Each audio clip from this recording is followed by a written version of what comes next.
തിരുവചനം തിരുവചനം. പിതാവിൻ്റെയും പുത്രൻ്റെയും പരിശുദ്ധാത്മാവിൻ്റെയും നാമത്തിൽ ആമേൻ. ശാലോം ടെലിവിഷനിലൂടെ തിരുവചനം ശ്രവിക്കുന്ന പ്രിയപ്പെട്ട ദൈവമക്കളെ, ഞാനിന്ന് നിങ്ങളുമായി പങ്കുവയ്ക്കുന്ന തിരുവചനം വിശുദ്ധ ലൂക്കായുടെ സുവിശേഷം 22-ാം അധ്യായം 31 മുതലുള്ള വാക്യങ്ങളാണ്. സഭയുടെ ആദ്യ മാർപ്പാപ്പയായ വിശുദ്ധ പത്രോസിനോട് കർത്താവ് പറയുന്ന വളരെ ശക്തവും വ്യക്തവുമായ ഒരു തിരുവചന സന്ദേശമാണ് ഇത്. അത് നമുക്കും ആവശ്യമായ സന്ദേശമാണ്. കർത്താവ് വിശുദ്ധ പത്രോസ് അപ്പസ്തോലനോട് സംസാരിക്കുന്നത് ഗത്സമനിയിലേക്ക് താൻ പ്രാർത്ഥിക്കാൻ പോകുന്നതിന് മുമ്പും താൻ പീഡ അനുഭവിക്കുന്നതിന് മുമ്പുമാണ്.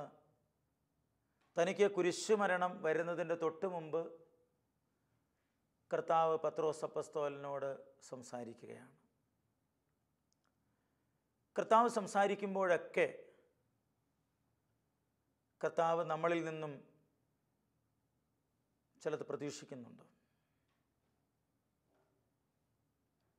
ദൈവം നമ്മളെ വിശ്വസിക്കുന്നു. ഇവിടെ കർത്താവ് പറയുന്നത് ഇപ്രകാരമാണ്: ശിമയോൻ, ശിമയോൻ, ഇതാ സാത്താൻ നിങ്ങളെ ഗോതമ്പ് പോലെ പാറ്റാൻ ഉദ്യമിച്ചു. എന്നാൽ നിന്റെ വിശ്വാസം ക്ഷയിക്കാതിരിക്കാൻ ഞാൻ നിനക്ക് വേണ്ടി പ്രാർത്ഥിച്ചു. നീ തിരിച്ചു വന്ന് സഹോദരന്മാരെ ശക്തിപ്പെടുത്തണം. ശിമയോൻ, ശിമയോൻ, സാത്താൻ നിന്നെ ഗോതമ്പ് പോലെ പാറ്റാൻ ഉദ്യമിച്ചു. സാത്താൻ നിങ്ങളെ പത്രോസ് അപ്പസ്തോലൻ്റെ കൂടെ നിൽക്കുന്ന സകലരെയും ഉദ്ദേശിച്ചുകൊണ്ടാണ് കർത്താവ് ഈ കാര്യം പറയുന്നത്. സാത്താൻ നിങ്ങളെ ഗോതമ്പ് പോലെ പാറ്റാൻ ഉദ്യമിച്ചു. എന്നാൽ നിങ്ങളുടെ വിശ്വാസം ക്ഷയിക്കാതിരിക്കാൻ ഞാൻ നിനക്ക് വേണ്ടി പ്രാർത്ഥിച്ചു. നീ തിരിച്ചു വന്ന് നിൻ്റെ സഹോദരന്മാരെ ശക്തിപ്പെടുത്തണം എന്ന് പറഞ്ഞാൽ നിൻ്റെ വിശ്വാസം നഷ്ടപ്പെടാൻ സാധ്യതയുണ്ട്. നിൻ്റെ വിശ്വാസം നഷ്ടപ്പെടും. നഷ്ടപ്പെട്ട് കഴിഞ്ഞാലും തിരിച്ചു വരാൻ നിനക്കൊരവസരമുണ്ട്. അങ്ങനെ തിരിച്ചു വന്നു കഴിയുമ്പോൾ നീ നിൻ്റെ സഹോദരന്മാരെ ശക്തിപ്പെടുത്തണം.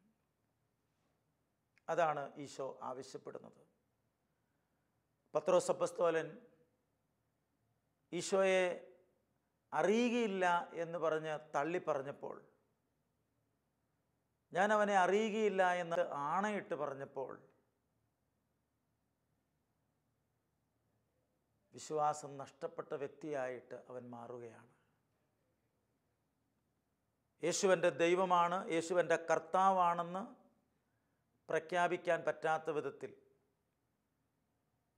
യേശു കർത്താവാണെന്ന് അതരം കൊണ്ട് ഏറ്റുപറയുകയും ദൈവം അവനെ മരിച്ചവരിൽ നിന്ന് ഉയർപ്പിച്ചു എന്ന് വിശ്വസിക്കുകയും ചെയ്താൽ നീ രക്ഷ പ്രാപിക്കും എന്നാണ് പിൽക്കാലത്ത് നമ്മൾ വായിക്കുന്നത്.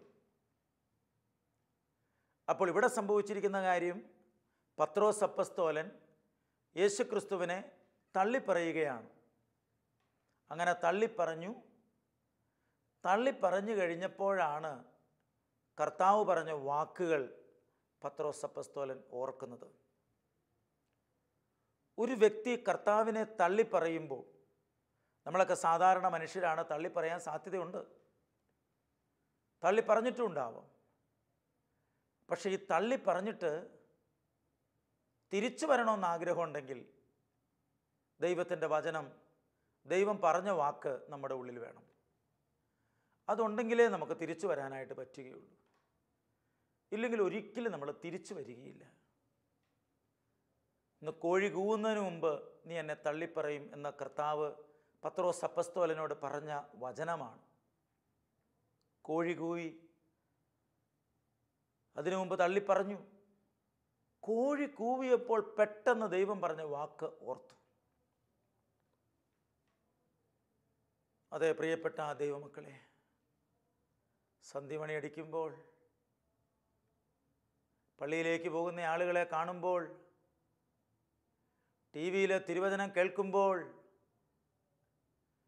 ദൈവത്തെ തള്ളിപ്പറഞ്ഞ അവസ്ഥ നമ്മുടെ ജീവിതത്തിൽ ഇതിനു മുമ്പ് ഉണ്ടായിട്ടുണ്ട് എങ്കിൽ ഇപ്പോഴെങ്കിലും ആ കോഴിപ്പൂവൻ്റെ സ്വരം പോലെ ഈ സ്വരം കേട്ട് തിരിച്ചു വരിക. തിരിച്ചു വന്നു കഴിഞ്ഞാൽ ഒരു ദൗത്യം കർത്താവ് നമ്മളെ ഏൽപ്പിക്കുന്നുണ്ട്. സഹോദരങ്ങളെ ശക്തിപ്പെടുത്തണം. ഇനി എങ്ങനെയാണ് ശക്തിപ്പെടുത്തേണ്ടത്? നമുക്കൊക്കെ വീഴ്ച സംഭവിക്കാൻ സാധ്യതയുണ്ട്. അതുകൊണ്ട് വീണവർ തിരിച്ചു വരിക. പഴയ നിയമത്തിൽ ജെറമ്യാ പ്രവാചകൻ്റെ പുസ്തകത്തിൽ നമ്മൾ വായിക്കുന്നുണ്ട്, വീണവൻ എഴുന്നേൽക്കുകയില്ലേ? വഴിതെറ്റിപ്പോയവൻ തിരിച്ചു വരാതിരിക്കുമോ? തിരിച്ചു വരില്ലേ എന്ന് പ്രവാചകൻ ചോദിക്കുന്നുണ്ട്. വീണവൻ എഴുന്നേൽക്കുകയില്ലേ? വഴി തെറ്റിപ്പോയവൻ തിരിച്ചു വരാതിരിക്കുമോ?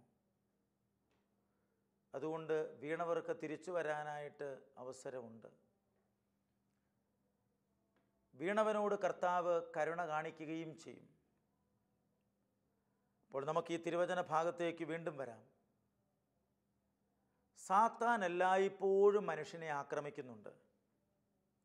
ഈ ആക്രമണത്തിൽ നിന്ന് രക്ഷപ്പെടണം എന്ന് ആരെങ്കിലും ആഗ്രഹിക്കുന്നുവെങ്കിൽ ഈശോ നമ്മളെ പഠിപ്പിച്ച സ്വർഗസ്ഥനായ ഞങ്ങളുടെ പിതാവേ എന്ന പ്രാർത്ഥന ചൊല്ലണം.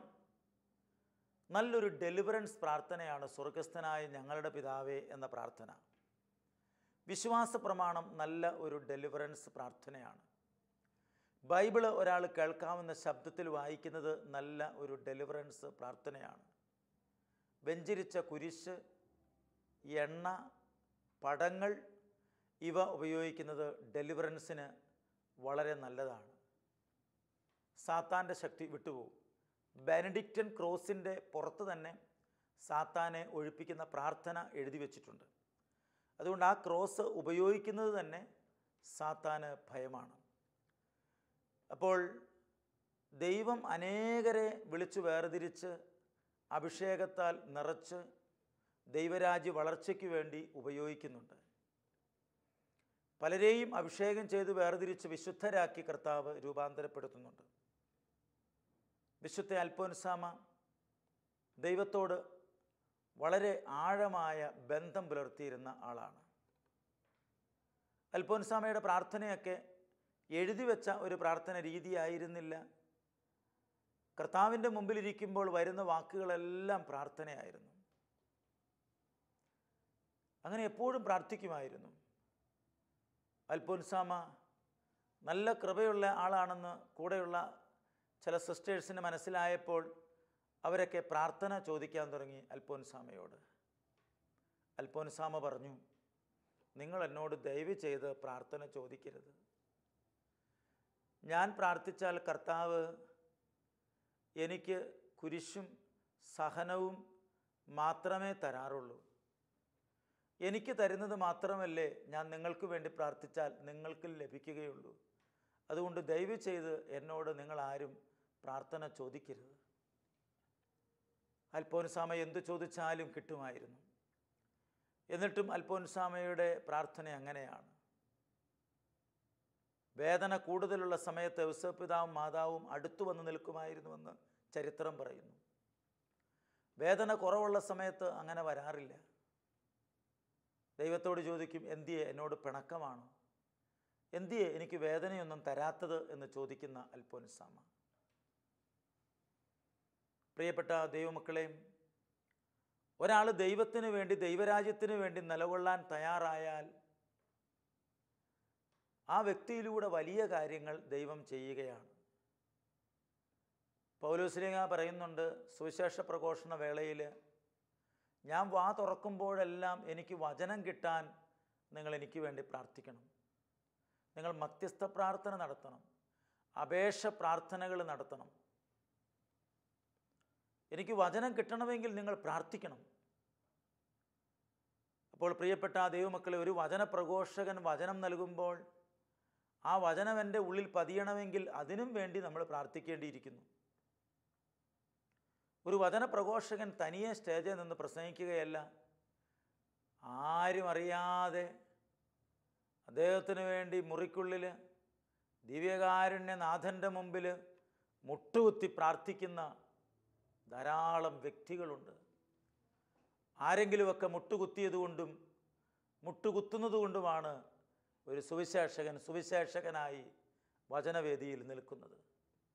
നിങ്ങളെന്നെ കാണുന്നു ഈ ടി വിയിലൂടെ, എന്നാൽ എനിക്ക് വേണ്ടി പ്രാർത്ഥിക്കുന്നവർ ഏറെയാണ്.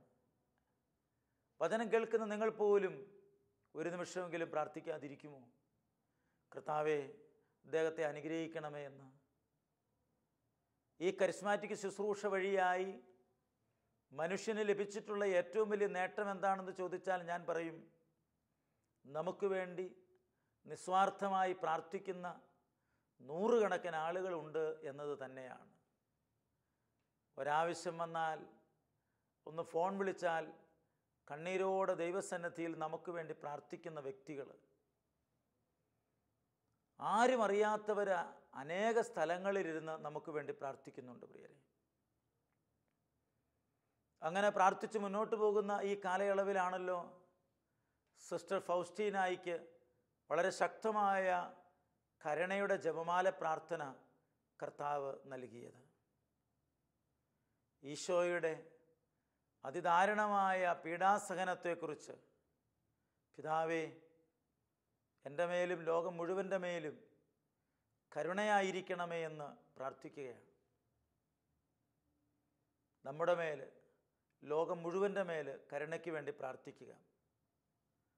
സാത്താൻ വിറകൊള്ളുന്ന ഒരു പ്രാർത്ഥനയാണ് കരുണയുടെ പ്രാർത്ഥന എന്ന് പറയുന്നത്. സിസ്റ്റർ ഫൗസ്റ്റീനായെ കൊണ്ട് ഈശോ കരുണയുടെ പടം വരപ്പിച്ചു. ദർശനത്തിൽ സിസ്റ്റർ ഫൗസ്റ്റീനായിക്ക് കർത്താവ് കാണിച്ചു കൊടുത്തു ഈശോയുടെ പടം, ഈശോയുടെ രൂപം. ഒരു വെള്ളക്കതിരും ഒരു ചുമന്ന കതിരും ഹൃദയത്തിൽ നിന്ന് പുറത്തേക്ക് വരികയാണ്. അങ്ങനെ ആ ദർശനത്തിൻ്റെ ചിത്രം ഫൗസ്റ്റീന തന്നെ വരച്ചു. വരച്ചു കഴിഞ്ഞപ്പോൾ ആ കൈ തന്നെ ഉയർത്തി ആശീർവദിക്കാൻ തുടങ്ങിയിരിക്കുന്നു. ആ ചിത്രം കണ്ടുകൊണ്ടിരിക്കുമ്പോൾ തന്നെ ചിത്രത്തിൽ നിന്ന് കർത്താവ് പുറത്തേക്കിറങ്ങി അന്തരീക്ഷത്തിലൂടെ ഇങ്ങനെ പറന്നു പോവുകയാണ്. കരുണയ്ക്ക് വേണ്ടി പ്രാർത്ഥിച്ചുകൊണ്ടിരിക്കുമ്പോൾ അനേകം കുടുംബങ്ങളിലേക്ക് ദൈവത്തിൻ്റെ കൃപ ഒഴുകി വരുന്നു. അങ്ങനെ കൃപ ഒഴുകി വരാൻ തുടങ്ങിയപ്പോൾ ഒരു സംഘം സാത്താന്മാർ സിസ്റ്റർ ഫൗസ്റ്റീനായുടെ മുമ്പിൽ പ്രത്യക്ഷപ്പെടുകയാണ്. എന്നിട്ട് സാത്താന്മാർ ഇങ്ങനെ പറയുകയാണ്, നമ്മൾ അനേക വർഷം കൊണ്ട് കഷ്ടപ്പെട്ട് നേടിയ ഈ ആത്മാക്കളെ ഇവളിതാ ഒറ്റ പ്രാർത്ഥന കൊണ്ട് നേടിയെടുത്തുകൊണ്ടിരിക്കുകയാണ്. തട്ടിയെടുക്കുന്നവൾ. സാത്താൻ ഫൗസ്റ്റീനായെ പീഡിപ്പിക്കാൻ വേണ്ടി വരികയാണ്. ഫൗസ്റ്റീന പെട്ടെന്ന് കാവൽ മാലാഖയോട് പ്രാർത്ഥിച്ചു, എൻ്റെ കാവൽ മാലാഖമാരെ, എനിക്ക് ധൈര്യം തരണമേ, എന്നെ സംരക്ഷിക്കണമേ എന്ന്. കാവൽ മാലാഖമാരെ സിസ്റ്റർ ഫൗസ്റ്റീനായിക്ക് മഠത്തിൽ ചെല്ലുന്നോടം വരെ സംരക്ഷണം നൽകിയെന്ന് സിസ്റ്റർ ഫൗസ്റ്റീനായുടെ ചരിത്രം വായിക്കുമ്പോൾ ആ പുസ്തകത്തിൽ രേഖപ്പെടുത്തിയിരിക്കുകയാണ്. മധ്യസ്ഥം വഹിച്ച് പ്രാർത്ഥിക്കുന്നവരെ സാത്താൻ അങ്ങേയറ്റം തകർക്കാൻ നോക്കും. മധ്യസ്ഥ പ്രാർത്ഥനയാണ് സുവിശേഷ വേലയിൽ ഏറ്റവും ശക്തമായിട്ടുള്ളത്. നടക്കുന്ന വഴിക്കും പോകുന്ന വഴിക്കും വീട്ടിലിരുന്നും ഒക്കെ നമുക്ക് പ്രാർത്ഥിക്കാനായിട്ട് പറ്റുമല്ലോ. മോശ പണ്ട് ഇസ്രായേൽ മക്കൾ പരാജയപ്പെടുന്ന അവസരത്തിൽ ദൈവത്തിൻ്റെ വടി കയ്യിലെടുത്ത് മലയുടെ മുകളിൽ പോയി നിന്ന് കരങ്ങളുയർത്തി പ്രാർത്ഥിച്ച ചരിത്രം നമുക്കറിയാമല്ലോ. അങ്ങനെ പ്രാർത്ഥിച്ച മോശയുടെ കരം താഴുമ്പോൾ ഇസ്രായേൽ പരാജയപ്പെടുന്നു, കരം ഉയർന്നു നിൽക്കുമ്പോൾ ഇസ്രായേൽ വിജയിക്കുന്നു. അഹരോനും ഹൂറും മോശയെ സഹായിക്കുകയാണ്. മോശ അവരെ അടുത്തേക്ക് വിളിച്ചു, എൻ്റെ കൈ ഉയർത്തിപ്പിടിക്കുക. ഒരു കല്ലിട്ട് മോശ അതേ കയറിയിരുന്നു. കൈ താഴാതിരിക്കാൻ അഹരോനും ഹൂറും നോക്കിക്കൊണ്ടിരിക്കുകയാണ്. മോശയുടെ മധ്യസ്ഥ പ്രാർത്ഥന വഴി ഇസ്രായേൽ മക്കൾ വിജയിക്കുന്നു. പ്രിയപ്പെട്ട ദൈവമക്കളെ, തീർച്ചയായും ദൈവം നമ്മുടെ കാര്യത്തിൽ ഇടപെടുന്നത് മറ്റുള്ളവർക്ക് വേണ്ടി പ്രാർത്ഥിക്കാനും കൂടിയാണ്. മദ്യപാനത്തിൻ്റെ ബന്ധനത്തിൽ നിന്ന് വിട്ടുകിട്ടിയ ആളുകൾ മദ്യപാനത്തിൻ്റെ ബന്ധനത്തിലായിരിക്കുന്ന വ്യക്തികൾക്ക് വേണ്ടി മരണം വരെയും പ്രാർത്ഥിക്കണം. ഏതെങ്കിലും ദുശീലങ്ങൾ മാറിപ്പോയ ആളുകൾ, ദുശീലങ്ങൾ ഇതേ അവസ്ഥയുള്ളവർക്ക് വേണ്ടി മരണം വരെ പ്രാർത്ഥിക്കണം. ഏതെല്ലാം തകർച്ചയിൽ നിന്നാണോ നാം രക്ഷപ്പെട്ടിരിക്കുന്നത്, അതേ തകർച്ചയുള്ളവരെ ഓർത്ത് പ്രാർത്ഥിക്കാൻ നാം മടി കാണിക്കരുത്. അങ്ങനെ പ്രാർത്ഥിക്കാൻ തയ്യാറായാൽ നമ്മളും അനുഗ്രഹിക്കപ്പെടും, മറ്റുള്ളവരും അനുഗ്രഹിക്കപ്പെടും. ഇത്തിരി സമയം കിട്ടിയ ഒരു ജപമാല കയ്യിലെടുത്ത് ഇരുന്ന് പ്രാർത്ഥിക്കും മക്കളെ. ഒരുപക്ഷെ ഈ ടി വിയിലൂടെ വചനം കേൾക്കുന്ന നല്ലൊരു ശതമാനം ആളുകൾ വീട്ടിൽ തന്നെയുള്ളവരും കിടപ്പുരോഗികളും മറ്റുമൊക്കെയാണ്. ഗൾഫിൽ സലാല എന്ന് പറയുന്ന സ്ഥലത്ത്